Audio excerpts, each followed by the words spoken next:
সংশোধিত ওয়াকফ আইনের বিরুদ্ধে প্রতিবাদের জেরে তপ্ত হয়েছিল মুর্শিদাবাদের বিস্তীর্ণ এলাকা। এ নিয়ে কেন্দ্রীয় স্বরাষ্ট্র মন্ত্রকে রিপোর্ট জমা দিলেন পশ্চিমবঙ্গের রাজ্যপাল সিভি আনন্দ বোস। রাজভবন সূত্রের খবর, রিপোর্টে রাজ্যপাল জানিয়েছেন, রাজ্য পুলিশের গাফিলতিতেই এত বড় অশান্তি হয়েছে, তাই সাংবিধানিক আইন মেনে ব্যবস্থা নেওয়ার আবেদন জানান তিনি। সেই সঙ্গে অশান্তি কবলিত এলাকায় বিএসএফ এর চেকপোস্ট তৈরির আর্জিও জানান রাজ্যপাল সিভি আনন্দ বোস। সূত্রের খবর, রাজ্যপালের রিপোর্টে বলা হয়েছে, মুর্শিদাবাদের ঘটনা পূর্ব পরিকল্পিত, স্থানীয় প্রশাসনের ব্যর্থতা, ধর্মীয় পরিচয়ের ক্ষেত্রে রাজনৈতিক শোষণ। রাজ্যের শাসন ব্যবস্থা ভেঙে পড়লে কেন্দ্রীয় সরকারের হস্তক্ষেপের সুপারিশ করেছেন রাজ্যপাল। তিনি জানিয়েছেন, প্রশাসনিক ব্যর্থতা খতিয়ে দেখার জন্য 1952 সালের আইন অনুযায়ী তদন্ত করতে হবে। পাশাপাশি মুর্শিদাবাদ ও মালদায় কেন্দ্রীয় বাহিনী মোতায়েন ও নজরদারি বাড়ানোর দাবিও জানিয়েছেন। শুধু তাই নয়, পরিস্থিতি যদি খারাপের দিকে যায় তাহলে 356 লাগুর সুপারিশ করেছেন রাজ্যপাল। তিনি জানিয়েছেন, বাংলায় আন্তর্জাতিক সীমান্তে জঙ্গি কার্যকলাপ বড় চ্যালেঞ্জ। এখনও মুর্শিদাবাদের হিংসা বিধ্বস্ত এলাকায় ভয়ের বাতাবরণ। মানুষের আস্থা ফেরাতে ও পরিস্থিতি নিয়ন্ত্রণে আনতে সংবিধান অনুযায়ী ব্যবস্থা নেওয়া হোক। সংবিধান অনুযায়ী বিষয়টি বিবেচনা করুক কেন্দ্র।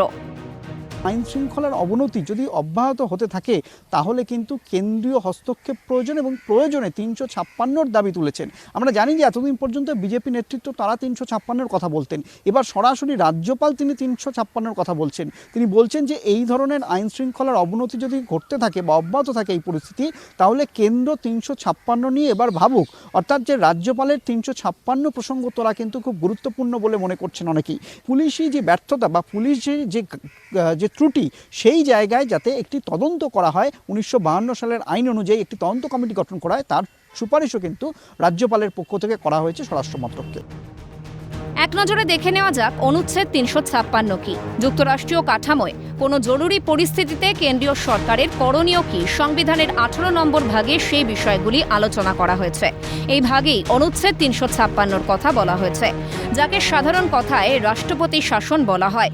এই অনুচ্ছেদের বিধান অনুযায়ী ভারতীয় সংবিধানের 356 ধারা অনুযায়ী কোনো রাজ্যের সরকার সাংবিধানিক শর্ত মেনে রাজ্য শাসনে ব্যর্থ হলে কেন্দ্রীয় সরকার সেই রাজ্যের নির্বাচিত সরকারকে বরখাস্ত করে রাজ্যের আইনি, সাংবিধানিক এবং প্রশাসনিক দায়িত্ব নিজের হাতে তুলে নিতে পারবে। কোন পরিস্থিতিতে অনুচ্ছেদ 356 জারি করা যায়? যদি কোনো দল বিধানসভায় সংখ্যাগরিষ্ঠতা প্রমাণ করতে না পারে এবং মুখ্যমন্ত্রী নির্বাচনে ব্যর্থ হয়।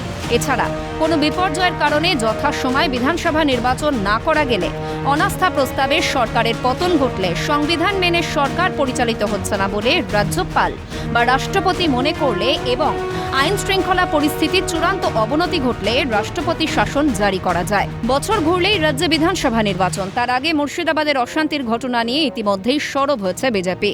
পাশাপাশি রাজ্যে রাষ্ট্রপতি শাসনের দাবিও তুলছেন তারা। এই অবস্থায় রাজ্যপালের রিপোর্ট নিয়ে আগামী দিনের রাজ্য রাজনীতির পারদ চড়বে বলেই মনে করছে রাজনৈতিক মহল। ক্যামেরায় গোপাল তপাদারের সঙ্গে সায়ন্তন ভট্টাচার্যের রিপোর্ট, ক্যালকাটা নিউজ।